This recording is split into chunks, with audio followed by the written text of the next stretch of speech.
Anyone who has never made a mistake has never tried anything new.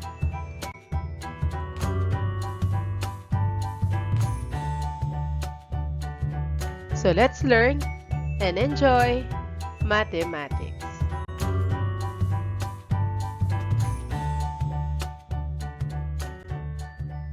Our lesson is about measures of position, quartile of ungrouped data. What is measures of position? This is a technique that divides a set of data into equal groups. So we will discuss quartiles, deciles, and percentiles. But we first discuss the quartiles of ungrouped data.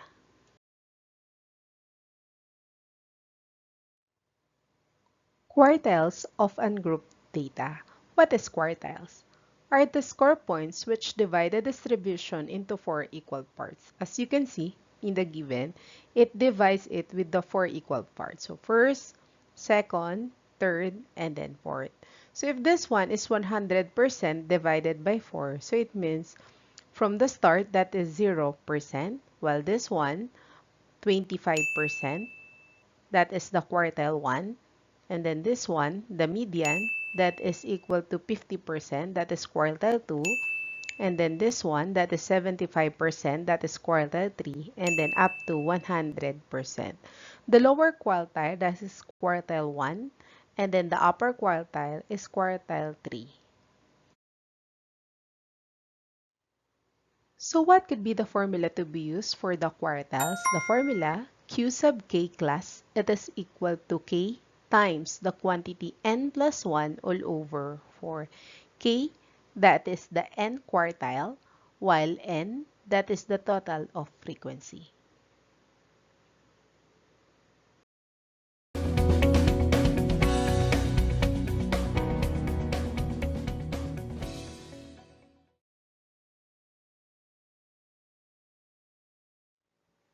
In example number 1, find the value of q sub 1 in the given 1, 3, 5, 7, 10, and 12.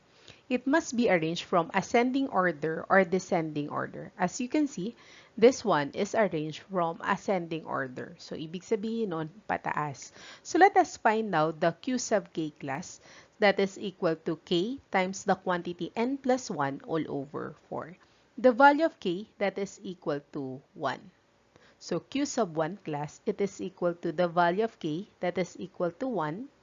And then the value of n, let us count, that is 1, 2, 3, 4, 5, and then 6. So 6 plus 1. So the q sub 1 class that is equal to 1 times 7, that is equal to 7, and copy the same denominator.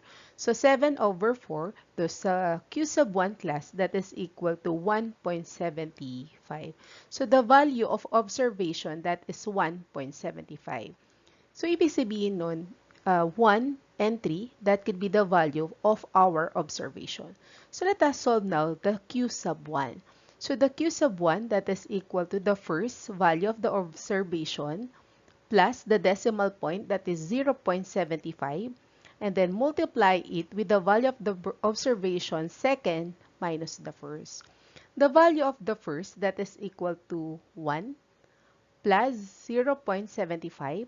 The value of the second, that is equal to 3, minus the value of the first, that is minus 1. So let us try to solve the parentheses. So 3 minus 1, that is equal to 2. So copy 1, copy 0.75, and then 2.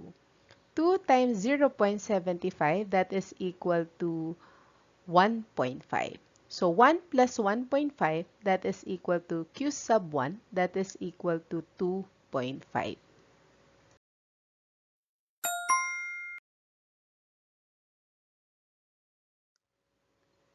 How about in example number 2? Same given, that is equal to 1, 3, 5, 7, 10, and 12. But right now, we need to identify the value of the q sub 2. So we have the formula, that is the q sub k class, that is equal to k times the quantity n plus 1 all over 4. So right now, the value of k, that is equal to 2. So we need to replace the value of k by 2. So q sub 2 class, that is equal to 2 times the value of n. So this one, the value of n, that is equal to 6. So let us try to solve now the q sub 2 class. So 6 plus 1, that is equal to 7, times 2, that is equal to 14, and then copy 4. 14 divided by 4 in a decimal point, that is q sub 2 class, that is equal to 3.5. So it means the value of the observation is between 3 and then 4. So it means if we count, this is 1, 2, 3. So 3 and 4. So the value of the observation, that is third and then fourth. So the number for the third is 5. The number for the fourth, that is equal to 7. So let us continue to solve the quartile 2. So the q sub 2, that is equal to third plus the decimal point, that is 0.5, and then fourth minus the third. So it means the value of the third, that is equal to 5. Copy 0.5. The value of the fourth, that is equal to 7, minus the value of the third, that is equal to 5. So copy 5 plus 0.5, and then 7 minus 5, that is equal to positive 2. Afterwards, again, let us copy 5, and then 0.5 times 2, that is equal to 1. So the q sub 2, that is equal to 6.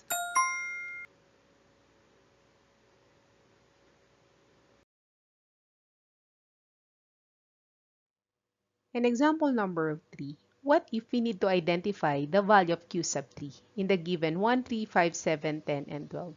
The following is arranged from ascending order. So right now, the formula for the q sub k class, it is equal to k times the quantity n plus 1 all over 4.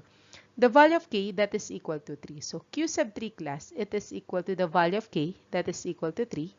And then the value of n, if we count, that is equal to 6 plus 1. 6 plus 1, that is equal to 7. So 3 times 7, that is equal to 21. And then copy the denominator, 4. 21 divided by 4, that is equal to 5.25. So it means the value of observation is between 5 and then 6. So let us continue. Q sub 3, it is equal to 5th plus 0.25. Multiply it with the 6 minus 5th. The 5th, that is equal to 10. Copy 0.25. And then the 6, that is equal to 12. Minus the 5th, that is equal to 10.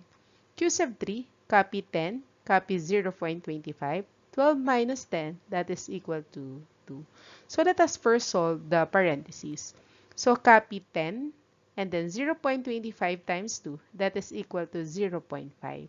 10 plus 0.5, that is equal to 10.5. So the q sub 3, that is equal to 10.5.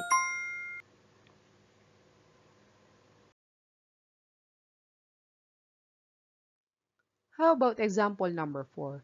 The scores of 10 students of grade 10 generosity in a 30-item test are 6, 9, 12, 19, 29, 25, 23, 21, 20, and 13.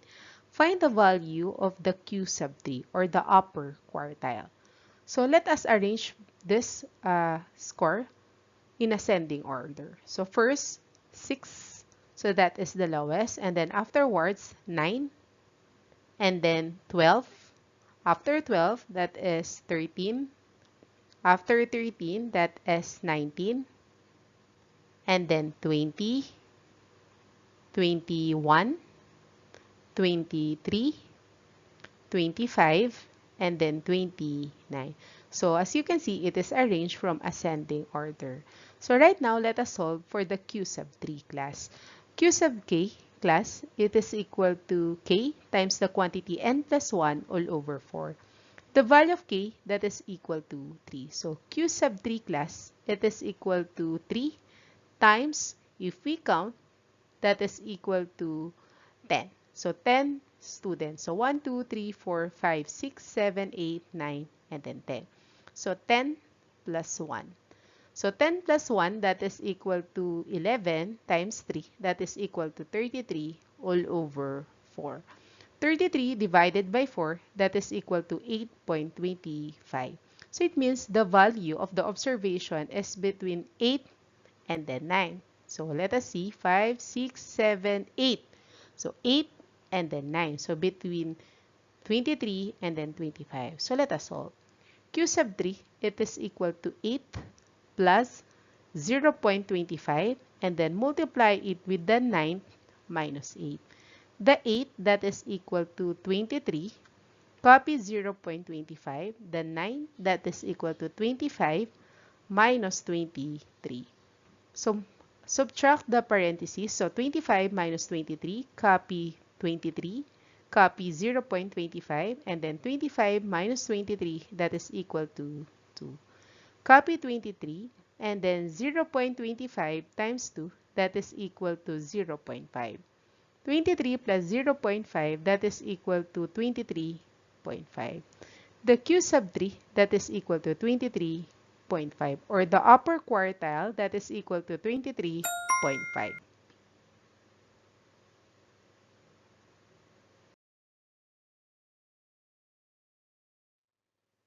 The ages of 13 math teachers of Laurel High School are 36, 24, 28, 22, 33, 35, 44, 30, 31, 27, 30, 34, and 37. Let us find the value of the Q sub 3. So, let us first arrange from ascending order. So, hanapin natin muna yung pinakamababa. So, that is 22. After 22, that is 24. And then 27. Afterwards, 28. And then 30. And then another 30. 31. And then 33. 34. 35. 36. 37, and then 44.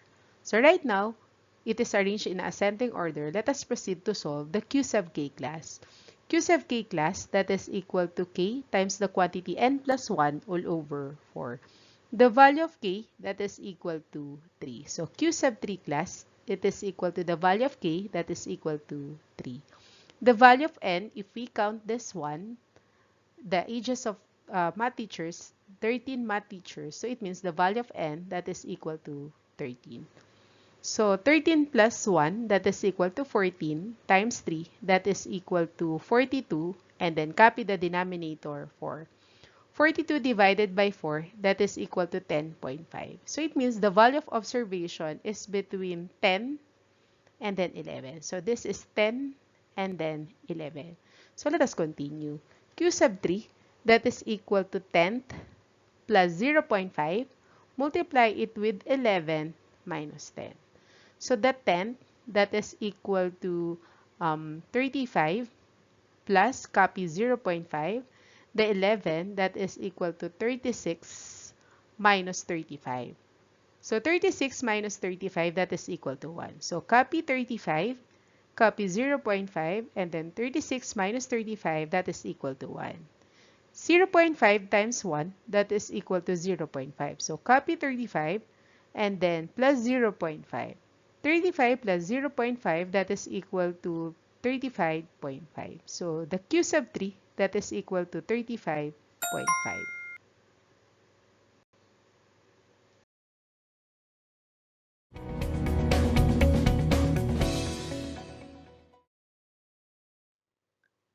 Instruction: solve the problem using quartile formula. Provide your answers in the comment section.